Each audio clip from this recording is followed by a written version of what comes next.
के दर्पण के प्रथम परिच्छेद में आप सभी का स्वागत है। आज हम सरल भाषा में अध्ययन करेंगे कि काव्य का प्रयोजन क्या होता है, काव्य को पढ़ने के क्या क्या प्रयोजन हैं, हम क्यों पढ़ते हैं तथा काव्य का वास्तविक लक्षण क्या है, सर्वसम्मत जो सभी को सर्वमान्य है ऐसा लक्षण क्या है। तो सर्वप्रथम पहली कारिका में कहते हैं चतुर्वर्ग फल प्राप्ति ही सुखाद अल्पधीयपि काव्यादेव यतस्तेन तत्स्वरूपम निरूप्यते। चतुर्वर्ग फल प्राप्ति, धर्म अर्थ काम और मोक्ष, ये चार वर्ग चार पुरुषार्थ कहे गए हैं। तो काव्य को पढ़ने से धर्म अर्थ काम मोक्ष इन फलों की प्राप्ति होती है। काव्य के द्वारा ही इन फलों की प्राप्ति होती है। उस काव्य के स्वरूप का हम निरूपण करने जा रहे हैं। चतुर्वर्ग फल प्राप्ति ही काव्यतो रामादिवत प्रवर्तितव्यम न रावणादिवत इत्यादि कृत्य अकृत्य प्रवृत्ति निवृत्ति उपदेश द्वारेण सुप्रतिताइव उक्तम च। तो कहते हैं कि काव्य से चारों वर्गों की फल की प्राप्ति होती है। धर्म अर्थ काम और मोक्ष इन चारों वर्गों की फल की प्राप्ति होती है। काव्य ये उपदेश देता है कि हमें राम आदिवत प्रवर्तितव्यम, राम जैसे नायकों की तरह ही कार्य करने चाहिए। न रावणादिवत, रावण आदि खलनायकों की तरह कार्य नहीं करने चाहिए। और कृत्य प्रवृत्ति, कृत्य करने योग्य कार्यों में प्रवृत्ति प्रवेश करना चाहिए, अर्थात जो काम करने योग्य है, शास्त्र विहित है, जो शास्त्रों में बताए गए हैं ऐसे काम करने चाहिए। और अकृत्य ना करने योग्य कामों से हमें निवृत्त अर्थात उनको छोड़ देना चाहिए। जो शास्त्र सम्मत नहीं है उन कामों को नहीं करना चाहिए। इति उपदेश द्वारेण सुप्रतिताइव, इत्यादि उपदेशों के द्वारा जो काव्य शास्त्र है वो पहले से ही प्रसिद्ध है। काव्य शास्त्रों में इस प्रकार के उपदेश पाए जाते हैं कि काव्य को पढ़ने से चारों वर्ग की फल की प्राप्ति होती है। काव्यों का अध्ययन करने से हमें इस प्रकार की बातों का ज्ञान होता है कि हमें कौन से कार्य करने चाहिए और कौन से कार्यों को छोड़ देना चाहिए। उक्तम च, कहा भी गया है। क्या कहा गया है? कहा गया है कि धर्मार्थ काम मोक्षेषु वैचक्षण्यम कलासु च करोति कीर्तिम प्रीतिम च साधु काव्य निषेवणम। साधु काव्य निषेवणात्, अच्छे काव्य के निषेवण से, अच्छे काव्य को सुनने से मनुष्य को धर्म अर्थ काम और मोक्ष की प्राप्ति होती है। और विभिन्न प्रकार की क्रियाओं में, कलाओं में उसको कीर्ति तथा कीर्ति प्राप्त होती है। अर्थात काव्य का अध्ययन करने से मनुष्य धर्म अर्थ काम मोक्ष इन चारों वर्गों की फल की प्राप्ति करता है और विभिन्न प्रकार की कीर्तियों व प्रसिद्धियों को प्राप्त करता है। तो सबसे पहले आया चारों वर्गों में धर्म अर्थ काम और मोक्ष, ये हमारे जीवन के चार उद्देश्य भी माने गए हैं। तो सबसे पहला आया धर्म। तो धर्म की प्राप्ति काव्य से कैसे होती है? तो कहा गया है किंच काव्यात धर्म प्राप्तिर भगवन नारायण चरणारविंदस्तवादिनः एकः शब्दः सुप्रयुक्तः समज्ञगातः स्वर्गे लोके कामदुगा भवति।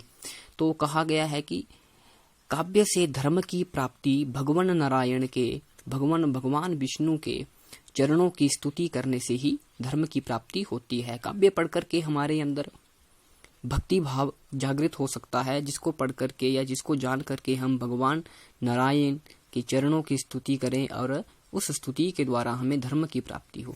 और काव्य में निहित, काव्य में लिखा हुआ, किसी काव्य में लिखा हुआ अगर आपने एक शब्द, अगर काव्य में कहीं एक लिखा हुआ है, उस एक शब्द का आपने सही अर्थ सम्यक ज्ञातः अच्छी तरह से जान लिया, तो वो एक शब्द ही आपको स्वर्ग दिलाने वाला होता है। इत्यादि वेद वाक्य वेश्य सुप्रसिद्ध है, इत्यादि वेद वाक्यों से भी ये प्रसिद्ध है। अर्थात वेदों का अध्ययन करने से या वेदों के कुछ शब्दों का आप अगर सही प्रकार से अध्ययन करते हो, उसके अर्थ का ज्ञान करते हो, तो आपको स्वर्ग लोक की प्राप्ति होती है। अर्थ प्राप्ति प्रत्यक्ष सिद्धा, और अर्थ अर्थात धन की प्राप्ति तो प्रत्यक्ष है। क्योंकि पुराने समय में क्या होता था कि जो काव्य लिखते थे उनको राजाओं द्वारा सम्मानित किया जाता था, तो उनको निश्चित रूप से धन की प्राप्ति होती। तो इसलिए कहा गया कि अर्थ प्राप्ति प्रत्यक्ष सिद्धा। तो काव्य को पढ़ने से धर्म की प्राप्ति होती है, अर्थ की प्राप्ति होती है। जब अर्थ की प्राप्ति हो गई तो धन की प्राप्ति होगी। आपके पास धन होगा तो उस धन से आप अपनी काम प्राप्ति अर्थात द्वारैव, अर्थ के द्वारा होती है काम की प्राप्ति। अर्थ काम क्या है? आपकी इच्छाएं। आप अपनी इच्छाओं की पूर्ति तभी कर सकते हो जब आपके पास अर्थ है, धन है। तो ये तो स्पष्ट हो गया, धर्म अर्थ और काम, ये तीन चीजें स्पष्ट होगी। अब बची मोक्ष। मोक्ष प्राप्ति चैतन्य धर्म फलानुसंधानात्, मोक्षोपयोगी वाक्य व्युत्पत्तिदायकः दायकत्वात् चतुर्वर्ग फल प्राप्ति ही वेद शास्त्रेभ्यो निरसतया दुखादेव प्रणत बुद्धिनामेव जायते परमानंद संदोह जनकतया सुखादेव सुकुमार बुद्धिनाम अपि पुनः काव्याते।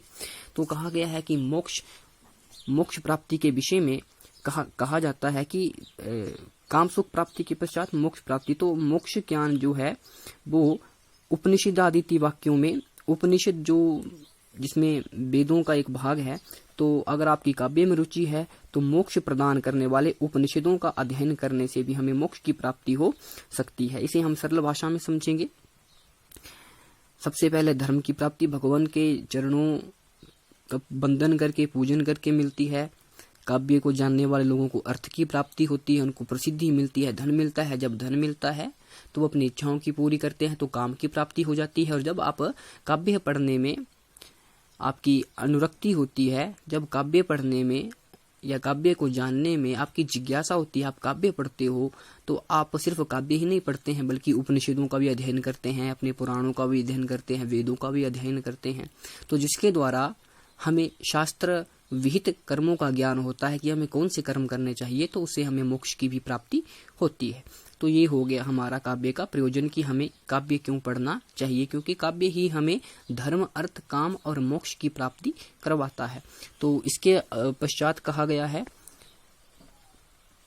ननु तर्हि परिणत बुद्धिभिः सत्सु वेद शास्त्रेषु किमिति काव्य यत्न करणीयः इत्यपि न वक्तव्यम। किम न वक्तव्यम, कैसा नहीं कहना चाहिए। कुछ लोग कहते हैं कि यदि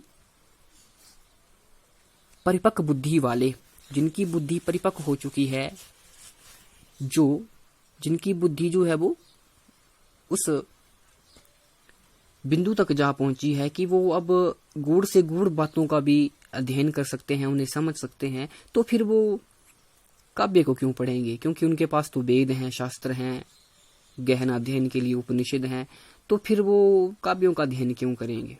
तो ऐसा नहीं कहना चाहिए वास्तव में। क्यों? क्योंकि इसका खंडन करते हुए कहते हैं कि कटुक औषधि उपशमनस्य रोगस्य सित शर्करा उपशमनयते कस्य वा रोगिणः सित शर्करा प्रवृत्तिभिः साधयसि न स्यात्। कि किसी मनुष्य को मानो अगर कोई रोग हो जाता है और उस रोग की दो दवाइयां हैं, एक कड़वी है और एक मीठी है, तो वो कौन पागल होगा या कौन अभागा होगा जो उस मीठी दवाई को छोड़ करके उस कड़वी दवाई का सेवन करेगा। मतलब अगर आपकी बुद्धि परिपक्व है तो क्या हुआ, आप मीठी दवाई क्या है, काव्य, क्योंकि वो आसान है, और उपनिषद वेद क्या है, कठिन। दोनों से जब मोक्ष, धर्म और काम, इन चारों वर्गों की फल की प्राप्ति हो सकती है, तो आप कड़वी दवाई क्यों खाएं। आप मीठी दवाई खाकर भी उस चीज को प्राप्त कर सकते हैं, अपने उस रोग को दूर कर सकते हैं। तो किंच कहा भी गया है काव्यस्य उपादेयत्वम अग्नि प्राणे अपि युक्तम। अग्नि प्राण में भी काव्य के महत्ता के बारे में कहा गया है। नरत्वम दुर्लभम लोके विद्या तत्र सुदुर्लभा कवित्वम दुर्लभम तत्र शक्ति तत्र सुदुर्लभा। कि इस मृत्यु लोक में, इस पृथ्वी लोक में नरत्वम दुर्लभम, मनुष्य शरीर पाना ही बहुत दुर्लभ है, और मनुष्य शरीर पा भी लिया, उस पर विद्या तत्र सुदुर्लभा, विद्या प्राप्त करना बड़ा ही कठिन है। अगर फिर भी आपने विद्या भी पा ली तो फिर उसके पश्चात कवित्वम दुर्लभम तत्र, कवित्व को प्राप्त करना, कविताओं को लिखना, कल्पना करना और अपनी कल्पनाओं को लेखनी के रूप में उतारना बहुत दुर्लभ होता है। और अगर आपने कवित्व भी दुर्लभ कर लिया है, उस पर भी उस कवित्व को शक्ति के माध्यम से लिखना बड़ा ही कठिन है। तो नरत्वम दुर्लभम लोके विद्या तत्र सुदुर्लभा। इस संसार में मनुष्य शरीर पाना बहुत ही कठिन होता है, और उससे भी कठिन क्या है, विद्या प्राप्त करना, और विद्या प्राप्त करने से भी कठिन क्या है, कवित्व प्राप्त करना, और कवित्व प्राप्त करने से भी क्या कठिन है, उस शक्ति को प्राप्त करना जिससे आप कविताएं या काव्य के प्रति या काव्य को लिख सकते हो। त्रिवर्ग साधनम नाट्यम इति च विष्णु प्राणे अपि। और विष्णु प्राण में भी कहा गया है कि काव्यापलाश्च ये केचिद गीतिकानि अखिलानि च शब्द मूर्ति धरस्य एतेर विष्णुरंश महात्मनः। तो इसमें स्पष्ट रूप से कहा गया है कि जितने भी शब्द हैं, जितने भी गीत हैं, गीतिकानि अखिलानि च, संपूर्ण गीत जो हैं वो सब और काव्य पलाश जितने भी काव्य हैं वो सब किसके, शब्द मूर्तिधर सेतर विष्णुरंश महात्मनः, वो सभी विष्णु के ही अंश हैं, शब्द रूपधारी भगवान विष्णु के ही अंश हैं। तो इस प्रकार काव्य का प्रयोजन स्पष्ट हो गया। काव्य का प्रयोजन क्या है, 4 वर्ग की फल प्राप्ति, और हमें किन कार्यों में प्रवृत्त होना चाहिए, किन कामों को छोड़ना चाहिए, ये हमें काव्य से ही पता चलता है। तो ये था हमारा काव्य का प्रयोजन। धन्यवाद। हम अग्रिम भाग में पढ़ेंगे काव्य के क्या क्या लक्षण है, काव्य की क्या क्या परिभाषा है, और विश्वनाथ ने किन किन परिभाषाओं का खंडन किया है।